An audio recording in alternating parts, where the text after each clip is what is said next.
नमस्ते, सत श्री अकाल और आदाब। मैं हूँ रॉकस्टार डूड और स्वागत है आपका एक और स्टोरी टाइम में। Yeah, I just wanna be the greatest. Everybody knows my name, shit. I'ma have this whole fucking game list, spitting with the same wit, and I'm gonna be famous. तो ये कहानी तब की है जब मैं 8th class में था, और जिन्हें नहीं पता मैं उन्हें बता दूं कि मैंने क्लास 6th से लेकर 8th तक विद्या मंदिर में पढ़ाई की है। हाँ, वही विद्या मंदिर जिसे मेरे मॉम डैड ने ये कहते हुए मेरा एडमिशन करवा लिया था कि बेटा वहाँ बहुत अच्छी पढ़ाई होती है।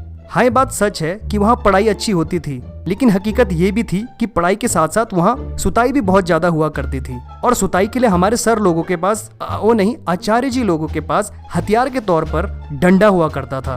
अब आजकल के बच्चों को मैं बता दूं कि जब हम लोग 8th क्लास में पढ़ते थे तो उस समय टीचर्स को किसी भी बच्चे को मारने का पूरा हक था। बट थैंक गॉड आजकल के बच्चे मार नहीं खाते। सो उस समय विद्या मंदिर में बच्चों को मारने के लिए तरह तरह के पैंतरे आजमाया जाया करते थे। जैसे कि अगर तुम्हारे मंथली टेस्ट में 10 मार्क्स में से 8 मार्क्स आ गए तो तुम्हें 10 मार्क्स की भरपाई करने के लिए हाथों पे 2 जोरदार डंडे खाने पड़ते थे। इवन अगर तुम्हारे 10 मार्क्स भी आ जाएं तो राइटिंग खराब होने के बहाने तुम्हें एक डंडा खाना ही पड़ेगा। खैर, तो मैं बात कर रहा था अपने 8th क्लास के एक इंसिडेंट के बारे में। तो हमारे स्कूल का एक रूल था कि आपकी फीस केवल आपके पेरेंट्स ही जमा कर सकते थे, और जो फीस होती थी उसे प्रिंसिपल ऑफिस में ही जमा करना पड़ता था। और वैसे भी तुम लोगों को पता ही है कि हमारा प्रिंसिपल कितना खड़ूस था। सो उस दिन मैं घर से ब्रेकफास्ट करके स्कूल पहुंचा तो प्रेयर के दौरान मुझे ये पता चला कि आज हमारा प्रिंसिपल स्कूल नहीं आया है, और उस दिन वर्किंग प्रिंसिपल उस आचार्य जी को बनाया गया जिसे मैं बिल्कुल भी पसंद नहीं करता था। अब यहाँ पर मैं उस आचार्य जी का नाम तो नहीं ले सकता, बट उसका निक नेम यूज कर सकता हूँ। सो वो था डाकू आचार्य जी। हाँ, बिल्कुल सही, डाकू आचार्य जी। अब उस डाकू आचार्य जी का बच्चों को मारने के लिए एक बड़ा ही डरावना तरीका था। वो बच्चों को बिच्छू घास से मारा करता था। अब जिन्हें नहीं पता मैं उन्हें बता दूं कि बिच्छू घास एक तरीके का पौधा होता है जिसपे काफी नुकीले सुई जैसे कांटे होते हैं, और ये पौधा उत्तराखंड में बहुत ज्यादा होता है, जिसे यहाँ कंडाली भी कहा जाता है। खैर, स्कूल में मेरा वो दिन काफी मस्त चल रहा था, लेकिन तभी लास्ट पीरियड में मुझे प्रिंसिपल ऑफिस बुलाया गया। तो मैं प्रिंसिपल ऑफिस चला गया और मैं वहाँ देखता हूँ कि डाकू आचार्य जी मस्त प्रिंसिपल चेयर पे बैठा हुआ था। उसने मुझसे कहा, क्यों भाई आशीष, घर में मम्मी पापा का कहना क्यों नहीं मानते हो?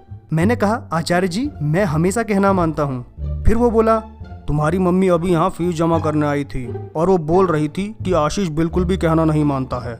और मैं मन ही मन सोच रहा था कि ऐसा कौन सा कहना नहीं मानता हूँ मैं। मेरा ऐसा सोचते ही डाकू आचार्य जी ने टेबल के नीचे पड़े हुए बिच्छू घास को बाहर निकाला और मुझे कहा कि मेरे पास आओ। मैं समझ गया था कि अब तो मैं पक्का गया। मैं जैसे ही उसके पास गया, उसने वैसे ही मेरे फेस पे वो बिच्छू घास दे मारी। मेरा पूरा फेस उस बिच्छू घास के चलते लाल हो गया। मुझे मेरे फेस पे बहुत ज्यादा दर्द महसूस हो रहा था। लग रहा था मानो हजारों सुइयां चुबा दी हो किसी ने मेरे फेस पे। उसके बाद मैं क्लास पहुंचा और चुपचाप बैठ गया अपनी सीट पे।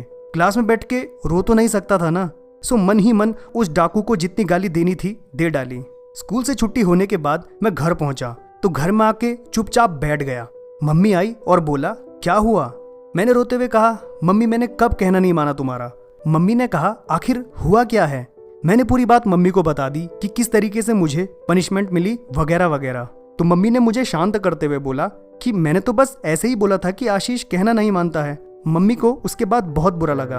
उन्हें रियलाइज हो गया था कि उन्होंने गलती कर दी अपने बच्चे को ऐसे स्कूल में भेज के जहाँ इस टाइप के टीचर होते हैं। और 8th क्लास कंप्लीट करने के बाद मैंने वो स्कूल छोड़ दिया। वैसे आपको बता दूं, ईयर 2000 में सुप्रीम कोर्ट ने एक लॉ बनाया था टू बैन कॉर्पोरल पनिशमेंट।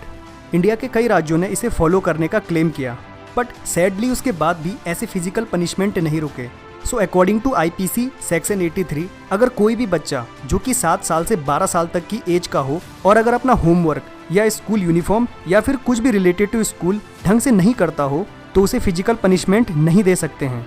और section 17 of the RTE act 2009 के तहत किसी भी बच्चे को फिजिकल पनिशमेंट और मेंटल हैरेसमेंट करना एक प्रकार का क्राइम है। और सेक्शन 75 ऑफ JJ एक्ट के तहत उस व्यक्ति को 5 साल की जेल और 5 लाख रुपए तक का जुर्माने का भी प्रावधान है। सो गाइज, उस समय ऐसा माहौल तो नहीं था कि ऐसे टीचर के खिलाफ कंप्लेन की जाए, लेकिन आज के समय में अगर तुम्हें इस तरह का कोई भी फिजिकल पनिशमेंट दे तो सीधा कंप्लेन कर डालो, क्योंकि अच्छे टीचर से ही स्कूल चलता है और अच्छे स्कूल से ही देश चलता है। तो चलिए दोस्तों, आज की वीडियो में बस इतना ही। अगर ये वीडियो पसंद आई हो तो इसे लाइक और शेयर जरूर करना, और मेरे दूसरे चैनल ड्यूड 2.0 को भी जरूर सब्सक्राइब करना। क्योंकि वहाँ भी मैं ऐसी स्टोरी लाता रहता हूँ। तो मिलते हैं नेक्स्ट वीडियो में किसी दूसरे यूट्यूबर की इंस्पायरिंग स्टोरी लेके। तब तक के लिए बाय बाय, क्योंकि अब दुनिया बचाने भी तो जाना है। Yeah, I just wanna be the greatest. Everybody knows my name, shit. I'ma have this whole fucking game list. Spitting with this. PUBG real horror story देखने के लिए ऊपर वाले और कुछ रैंडम देखने के लिए नीचे वाले वीडियो पे क्लिक करें।